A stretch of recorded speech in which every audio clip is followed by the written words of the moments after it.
Exactly. And the Big Ten adding those two schools that you just talked about. So let's move into the business world and talk about your book. So you worked at Storage Tech, a great storage. I mean, just ups and downs, and I'm reading it. I'm getting nervous reading your story about what would I have done, as far as in that situation. And I think, and correct me if I'm wrong.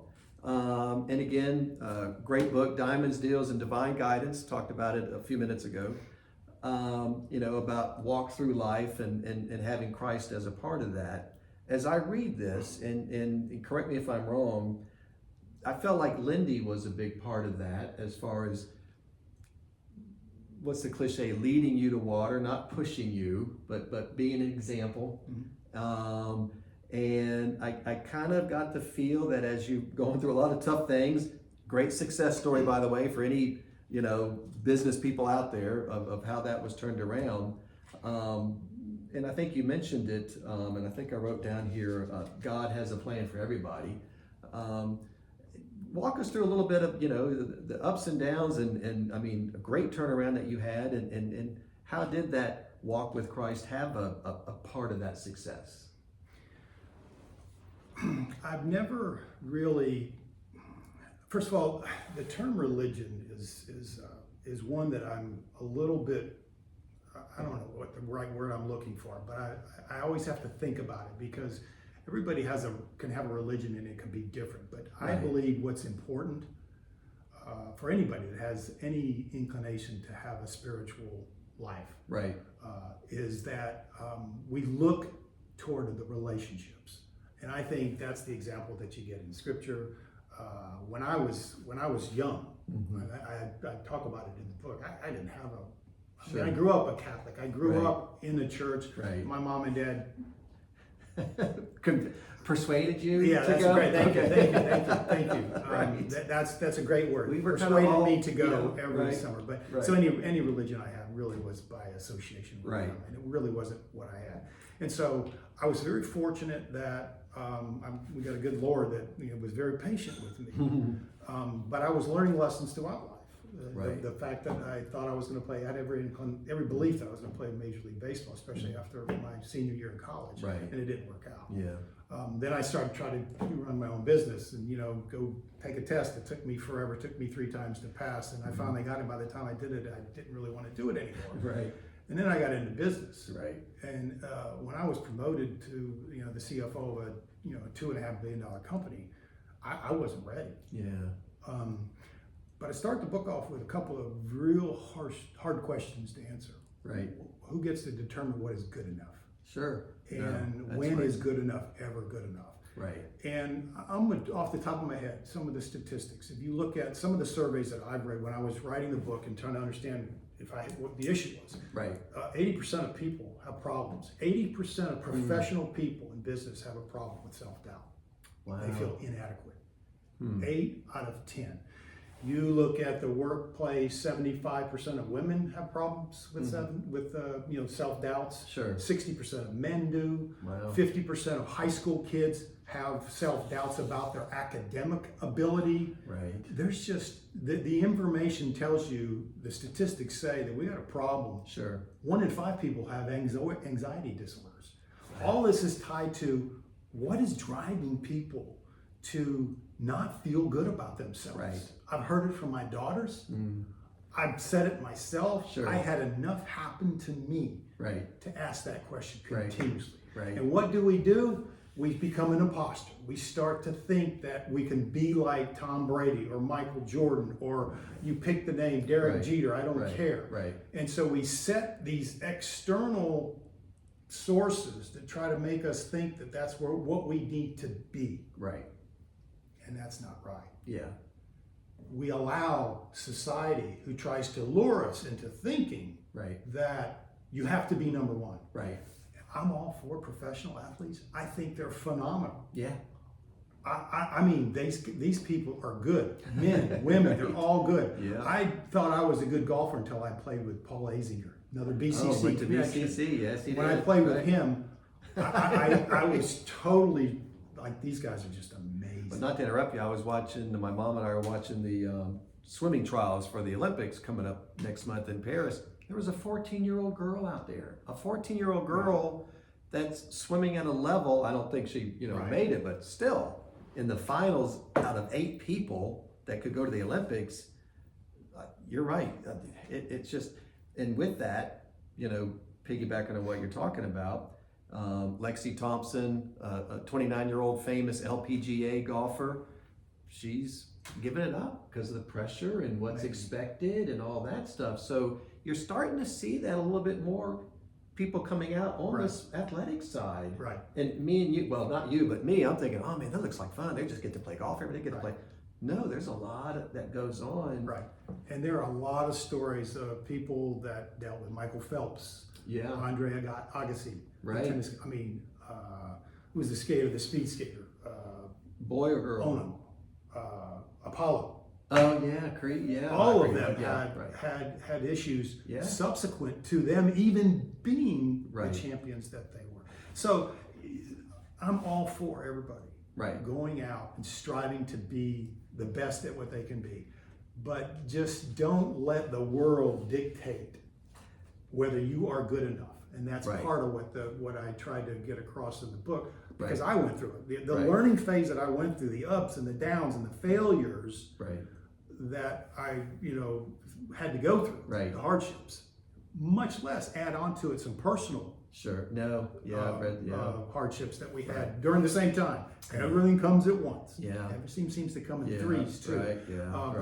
But all of that is what helped me, and thank goodness I was able to personally not only weather the storm, so to speak, personally, professionally, but I had a God that's great. And that God was very patient with me, and I think used those as lessons for me to understand that I could not do this alone. And what's interesting too, Billy, is this.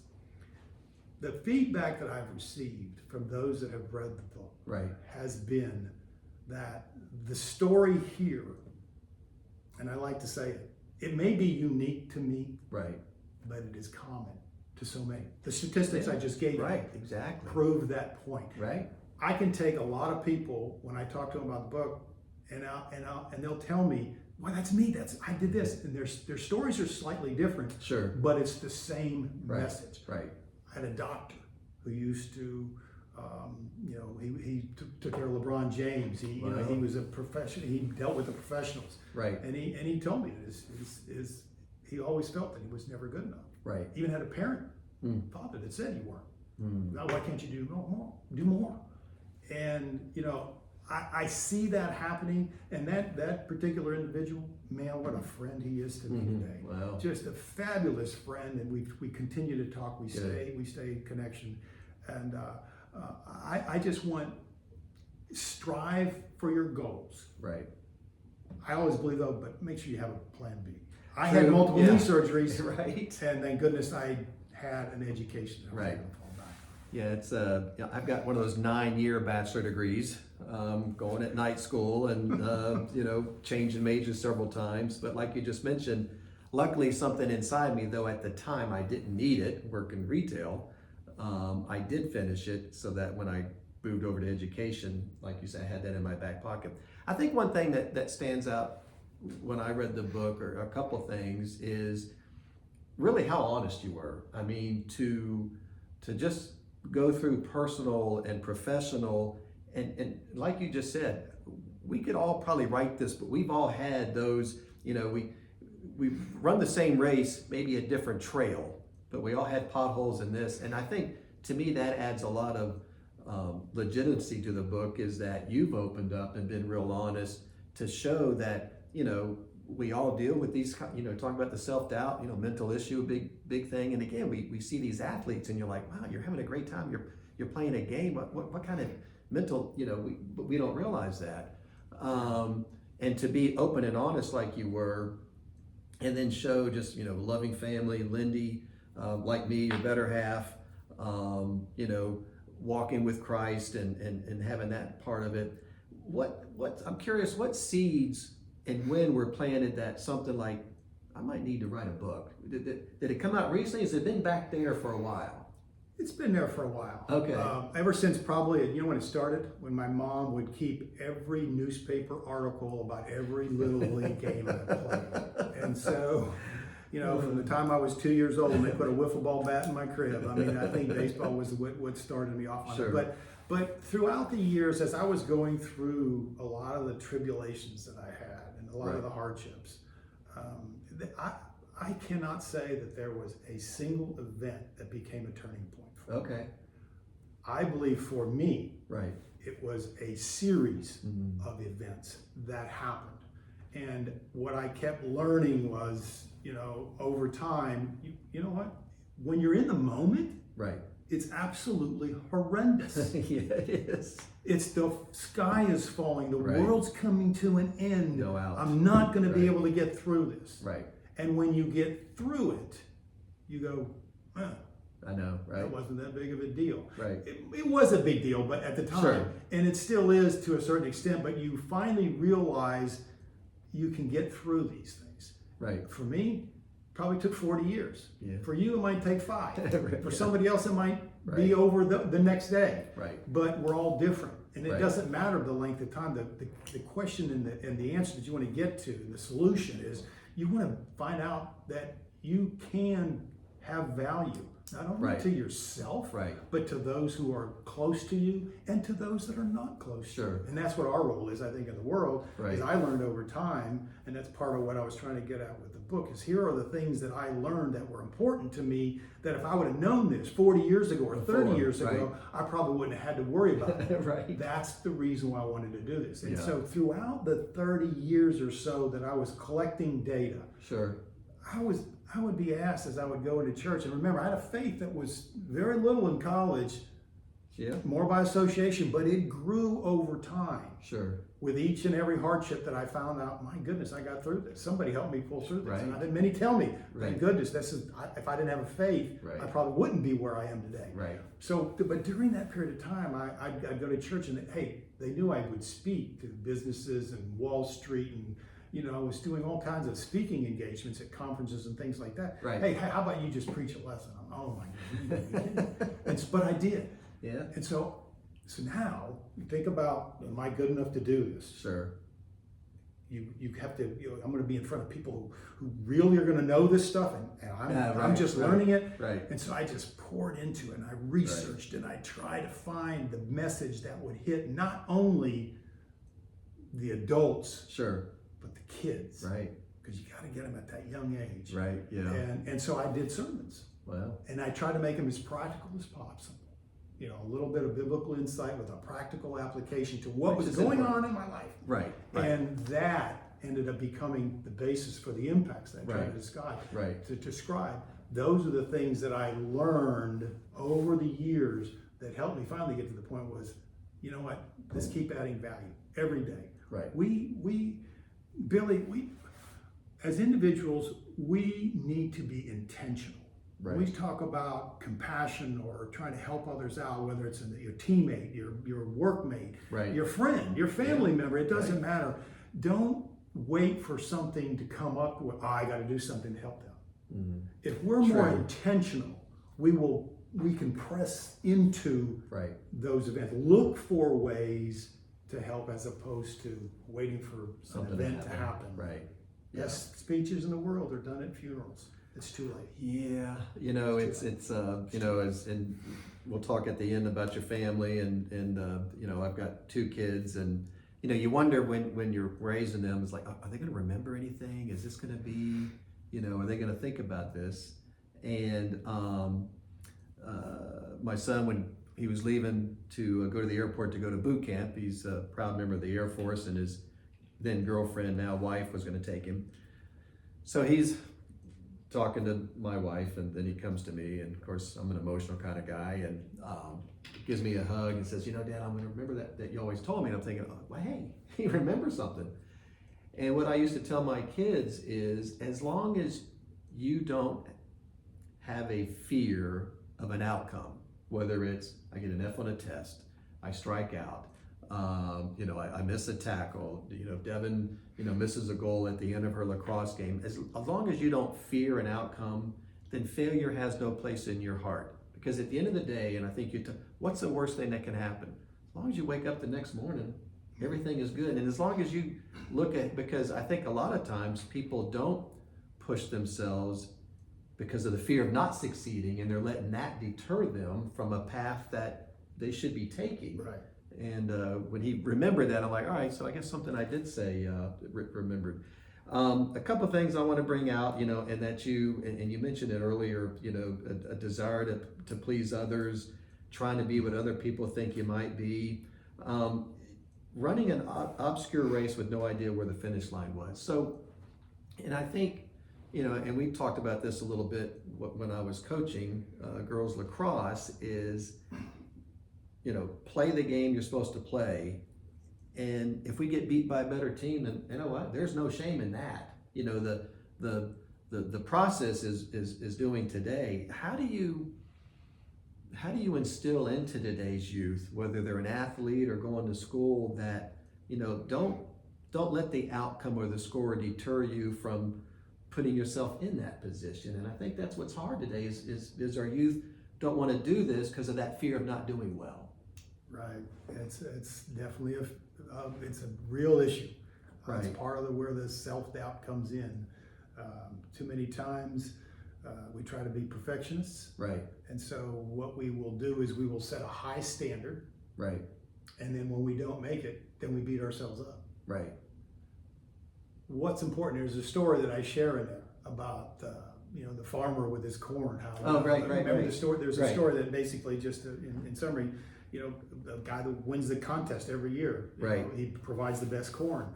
And the reporter was interviewing him, and he said, wow, I understand that you give your seed corn to your neighbors.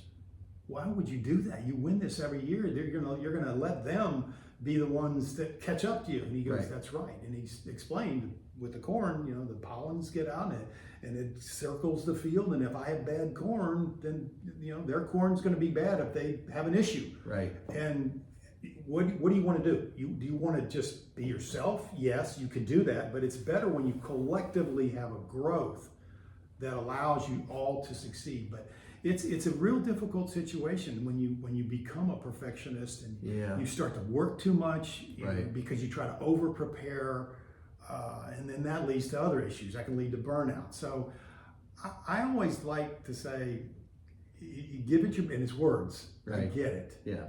But we make the society lures us to think that you have to win. Right. Okay. The advertisements, the commercials, everything you can think of is you need to be number one. I'm all for that. Sure. But I believe in life, it's not so much that I think I used the term that you win the race. Right. But you need to place.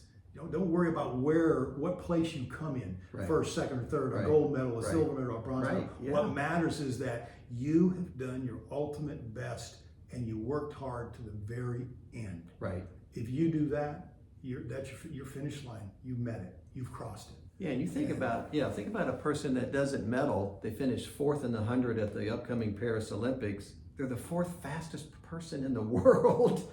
And it's like, nobody's gonna remember their name. I'm like, wait, what? You're the 4th and you didn't get a medal? I'm like, I think you're still pretty good though. Yes, you are. And it's it's hard though. It's hard though. Yeah, it is. It's difficult, especially in today's world, where there's so much stardom and you need to do this. Baseball is a prime example. Right. What do they teach kids now? I mean, the days of bunting, and not very many teams do that now. Now I've seen a lot of that. Now what are you seeing? You're seeing everybody's got to hit the long ball. Everybody's got to have the velo. Everybody's got Right. It's just a different world. Yeah. But no, it's do your best. A couple of things I want to go over real quick and then give you some last thoughts. You mentioned it's okay to seek help, and I think a lot of times, I don't know if it's just a man thing that we're afraid to ask because it looks like we're weak to, and I think as men, we got to kind of get over that. Commit to being there when needed. You talked about that a little bit.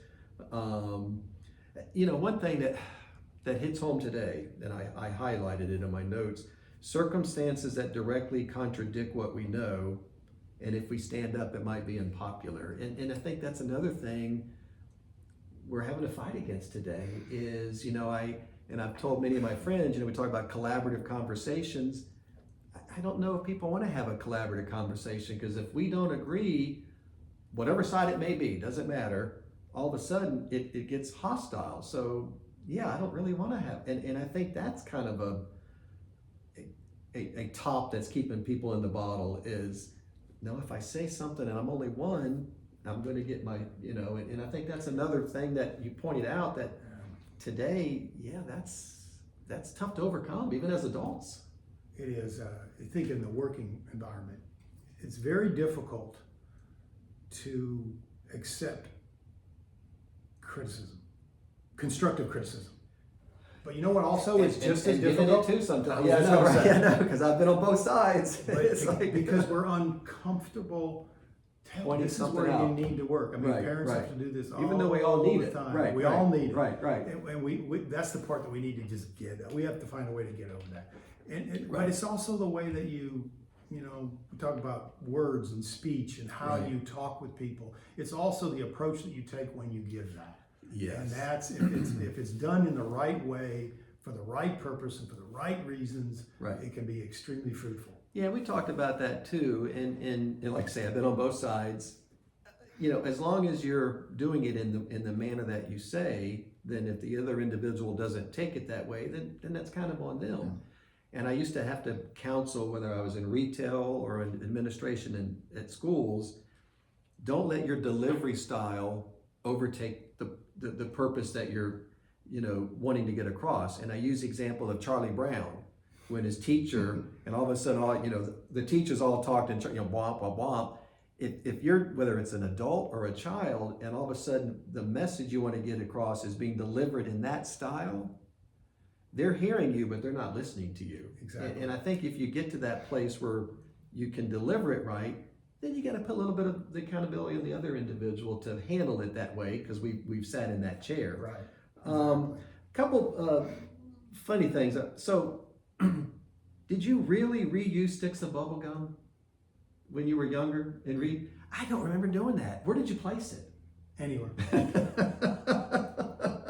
Wait, was it on the desk in Miss Fricker's geometry class? Was that yours? No, under there? No, Okay. I never put it underneath the desktop, but I remember putting it just right funny. there on the bedpost. Oh, that's so funny. I read that, like, all right, did I ever do that? There was still a little bit of sweetness to it. Did you have a favorite gum back in the day? You know what I liked was the sugarless bubble gum. Sugarless, okay. The sugarless all right. bazooka bubble Bazooka gum. bubble gum, okay. Because when you blew the bubbles, and I was a big bubble blower, it wouldn't stick to you. Okay, I don't know if I knew that. I think the gum that came with the trading cards was actually pretty good back in the day. And then I got to the pouch. That's right. Whatever the Big League, I think it was called. Yep. You're going to go get some sugarless. Yeah, I know, right, exactly. You're going to try that out. With that mustache, you're going to have. I think, Linda's at Publix right now. So I got to ask you, I think it was a celebratory dinner, and it might have been after the merger with Sun, was that really the best 3 shrimp you spent $90 on? Have you had shrimp since then that you mentioned the 3 It was at the time. Okay. It definitely was at the time. I was thinking they were the jumbo shrimp, I'm just saying. There's a lot of good food in New York City. There's no for sure. But it was at the time. Now there are a lot of places that I probably had just as good. But at the moment, that was the best. Okay. Even though it was a $30 shrimp. Yeah, well, each, we all had one. Hopefully you got a lot of sauce that went with. So real quick to wrap up, your last page, and again, going back to Bobby's book, Diamonds, Deals, and Divine Guidance. And again, it's, as he's been talking about, it's a process we all go through, whether it's just day-to-day living, going up against adversity, how to overcome a fear of not being good enough, walking your life through Christ. And you mentioned it earlier too, but connecting it to real life situations that we all go through. Your last page, I'm just going to read a couple things that as you probably summarized your book.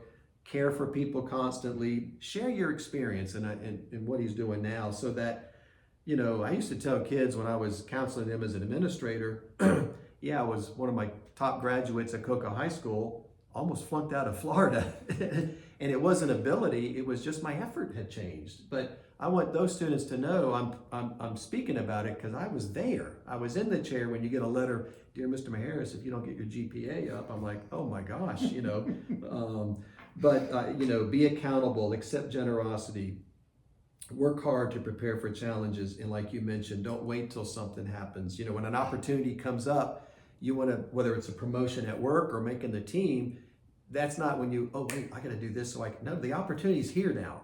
What have you done to get there? I like this though, and I want you to expand on this as we wrap up. Know who you are and where you came from. And we talked a little bit about Kocol. What does that mean to you? Well, we all go through a process. Some of us have shorter processes because we leave this world sooner than it should. And some of us have the opportunity to live long years. Sure. I guess now at our age, we're still young. So I guess in the new world. Well, that's good. We want to end it on that note. That'd be a good way to end. But that's what life is about. And I think part of what I was trying to accomplish with the book and why I did it was a bucket list item, as I mentioned earlier, is our role in this world is to serve. Mm. We need to find ways. This world will be a lot better place if we can find ways to actually make an impact, not only in our own lives, but also in the lives of others. Right. There are so many hurting people that are out there. True. And there are so many dreams that never happened. There are so many hardships. We need to do what we can. And that's what the life experience does for us. Right. That's the purpose of the impact stuff. Right. The identification. Who are you? Make sure you know who you are. Right. Motivation. It's an action word. Motivation is made up of what moves you, what are your motives. People will know who you are in life based on what you love. Right. True. Okay. True. So make sure that your motives are right. Right. Preparation. Right. If you don't, I learned that in sports. I learned it in business. We learn it in life as parents. Although a lot of that is on-the-job training. Be accountable. Yeah. Too many times we like to push blame and push it off, and it's not me. No, accept it. Right. Accept it. When you do something wrong, you just accept it. Be accountable for your actions, whether you do it or it's something that you should have done. Right. Be accountable. Right. Compassion is a different word. I think we overuse it. We use it in the wrong ways. Real compassion is to really make sure you are suffering with it. It's not pity. It's not mercy. It's not empathy. It's beyond that. It's making sure you're suffering with the person who has a problem or has a hardship. Right. So compassion is used. Trust your instincts. Yeah. You learn that in sports. You learn it in business. You learn it in life. You learn it as a parent for sure. Right. Okay. Yeah. There's no book. You have to. And then just the way that we talk. Yeah. The way that we speak, the spoken word is so powerful. Right. Right. And I always use the 24-hour rule. When somebody really ticks me off, or you get that email maybe, or the email, right? And by the way, it's okay. I had one lady that was a great friend of ours, and she told me, she says, Bobby, when you get an email like that, and I used to get a lot of them as a CFO of a large corporation. When you get that, write back what you want. Just don't send it. Because it allows you to get it out of Plus your system. There's a recall button too. Exactly.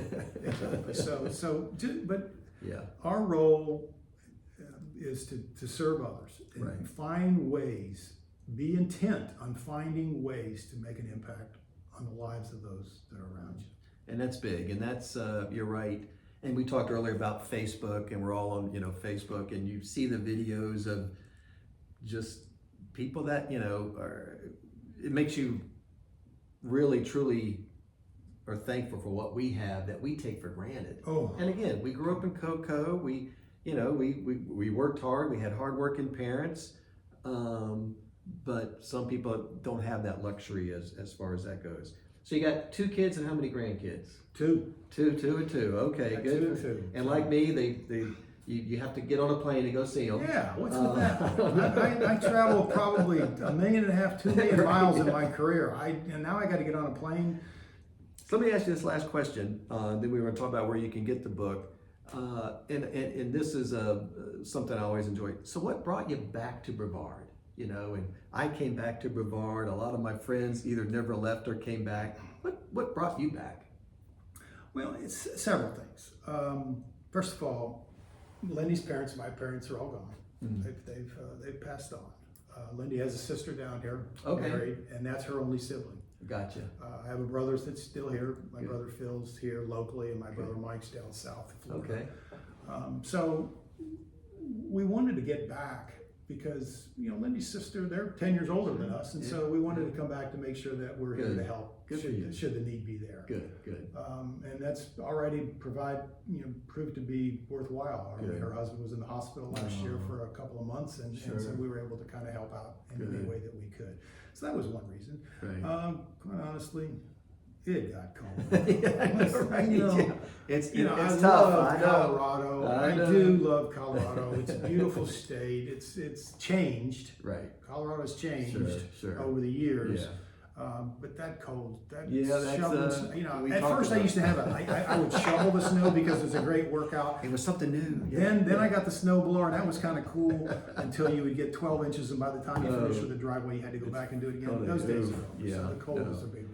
That's and like you, when we moved back up here 23 years ago, when I got into education, same thing. I couldn't think of a better place to raise my kids or a better place to teach at than here. I do love Brevard County. And you know what? Brevard It's just County it's still, well, maybe not if you're driving down and seeing everything popping up. Yeah. It's still kind of small. Right. We're kind of but you're right. It's a great place. We're close to Miami, Jacksonville, Orlando. I guess there's going to be a Bright Line stop here one day, so we can hop on the train. So yeah, it is still a good place. So again, I've been talking with Bobby Kocol, Diamonds, Deals, and Divine Guidance. Great book. Pick it up. Again, whether it's on a personal note, business, athletics, walk through life with Christ, it all ties that together. For those that are watching, where can they get the book at? Probably the best place is right from Amazon. You can get it really quickly. Okay. It's also available. You can get it online through Barnes & Noble, Books A Million. Okay, they all good. have it. But Good. I think I learned a lot as part of writing a book, but I think 80% of the books sold are through Amazon. I think I got mine there, and I appreciate the signed copy. That will go in a special place at the house. And again, it was a joy to read. Like Bobby said, as I'm reading it, I'm either shaking my head as we talked about some of the things that you say I said, or like, oh, that was like when I did X, Y, and Z. So it speaks to you. He's honest about it, which I think adds a lot of validity. And hopefully you'll pick up a copy and do like I did, highlight it, make notes to refer back, because it does connect to real life. So Mr. Kocol, I appreciate your time today. It's a joy seeing you again, and we'll put this up and start promoting this. But thanks for watching. Bill Maharis, Press Box Overtime. Remember, sports, it's more than just a game. Thanks for joining us. Enjoy the rest of your day.